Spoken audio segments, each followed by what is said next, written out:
बिस्मिल्लाहिर्रहमानिर्रहीम। अस्सलाम वालेकुम। आप देख रहे हैं मेरा YouTube channel MJB info TV के साथ आपके पेश खिदमत एक और वीडियो के साथ आया हूं। तो बग़ैर वक्त ज़ाय किए चलते हैं वीडियो की जानिब। अगर आप रिटायर्ड सरकारी मुलाजिम हैं या आपके घर में कोई ऐसा फ़र्द है तो ये ख़बर आपके लिए बहुत अहम है। हुकूमत ने एक बड़ा फ़ैसला करते हुए ग्रुप इंश्योरेंस की पूरी अदायगी की मंजूरी दे दी है। इससे हज़ारों रिटायर्ड मुलाजमीन को फ़ायदा पहुँचेगा। ग्रुप इंश्योरेंस दरअसल एक ऐसा इंश्योरेंस प्लान होता है जो सरकारी या निजी इदारे अपने मुलाजमीन के लिए फराहम करते हैं।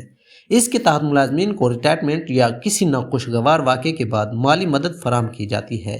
यानी एक इज्तिमाई बीमा स्कीम होती है जिसका मकसद मुलाजमीन की फलाह बहबूद है।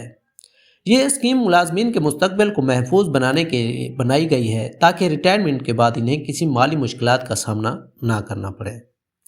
हुकूमत ने अब यह फैसला किया है कि रिटायर्ड मुलाजमीन को उनके स्केल के मुताबिक ग्रुप इंश्योरेंस की पूरी रकम अदा की जाएगी।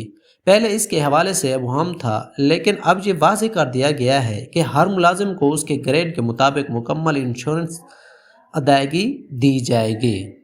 इस फैसले से वो तमाम अफराद मुस्तफ़ीद होंगे जो सालों तक मुल्क की खिदमत कर चुके हैं और अब इन्हें अपनी ज़िंदगी के इस मरहले में माली इस्तेकाम की ज़रूरत है। अब सवाल यह है कि ये अदायगी कब और कैसे होगी।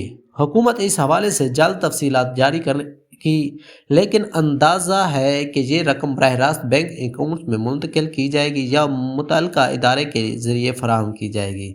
अगर आप रिटायर्ड मुलाजमीन हैं तो आपको अपनी तफसीलात और ज़रूरी दस्तावेज़ात जल्द मुकम्मल करनी चाहिए ताकि किसी भी ताख़ीर से बचा जा सके। ये एक बहुत ही मुस्बत इक़दाम है जो मुलाजमीन के हकूक़ और उनकी फलाह बहबूद के लिए किया गया है। अगर आपको ये ख़बर पसंद आई है तो हमारी वीडियो को लाइक करें, चैनल को सब्सक्राइब करें और कमेंट्स में अपनी राय दें। अपना ख्याल रखिएगा। अल्लाह हाफ़िज़।